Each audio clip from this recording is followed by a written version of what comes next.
બીજી બાજુ વાત કરીએ તો જમ્મુ કાશ્મીરના પહેલગામમાં પાકિસ્તાની આતંકવાદીઓ દ્વારા જે નિર્દોષ હિન્દુ સહેલાણીઓ પર આતંકવાદી હુમલો કરી અને 27 સહેલાણીઓની જે હત્યા કરવામાં આવી હતી અને જે ઘટનાના વિરોધમાં આણંદ શહેરમાં ગત રાત્રિના સુમારે શ્રી રામ જન્મોત્સવ સમિતિના કાર્યકરો દ્વારા પાકિસ્તાની રાષ્ટ્રધ્વજને પગ નીચે કચડી અને પાકિસ્તાન મુર્દાબાદના નારાઓ લગાવી અને વિરોધ પ્રદર્શન કરવામાં આવ્યું હતું। આપણે વાત કરીએ તો પહેલગામમાં પાકિસ્તાની આતંકવાદીઓએ હિન્દુ સહેલાણીઓ પર તેઓના ધર્મ અંગે પૂછી અને એના પછી ગોળીબાર કરી હતી, જેમાં 27 સહેલાણીઓની હત્યા કરવામાં આવી હતી અને જેને લઈને આણંદ શહેરમાં હિન્દુઓમાં ભારે રોષ પ્રવર્તી રહ્યો છે। આપણે વાત કરીએ તો જેને લઈને ગત રાત્રિના સુમારે શ્રી રામ જન્મોત્સવ સમિતિ દ્વારા આણંદ શહેરમાં 100 ફૂટ રોડ ઉપર ભવનાથ મહાદેવના મંદિર પાસે, ભાલેજ ઓવરબ્રિજ પાસે, ટાઉન હોલ નજીક સહિત જુદી જુદી 4 જગ્યાઓ રોડ ઉપર પાકિસ્તાનનો રાષ્ટ્રધ્વજ દોરીને અને પાકિસ્તાની રાષ્ટ્રધ્વજને પગ નીચે અને વાહનો નીચે કચડીને અનોખો વિરોધ પ્રદર્શન કરવામાં આવ્યો હતો।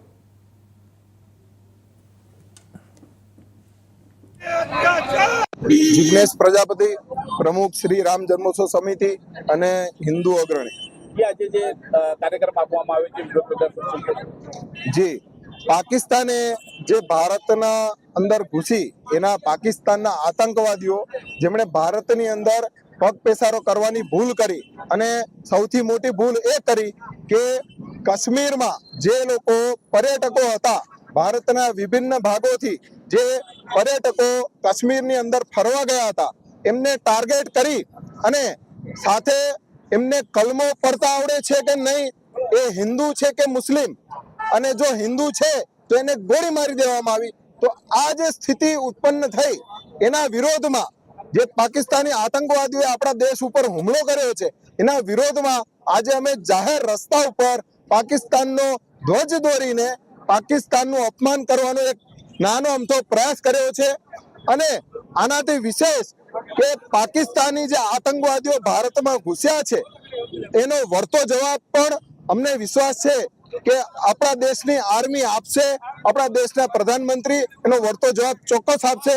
અમને વિશ્વાસ છે કે જેવી રીતે આગળ સર્જિકલ સ્ટ્રાઇક કરવામાં આવી, પાકિસ્તાન ઉપર એર સ્ટ્રાઇક કરવામાં આવી, બે સ્ટ્રાઇકો થઈ અને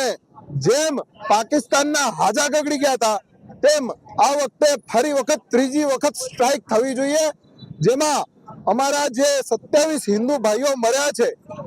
એના બદલે અમને 2700 પાકિસ્તાની આતંકવાદીઓના માથા જોઈએ છે એવી અમારી માંગ છે। તો આ તરફ આપણે આગળ વાત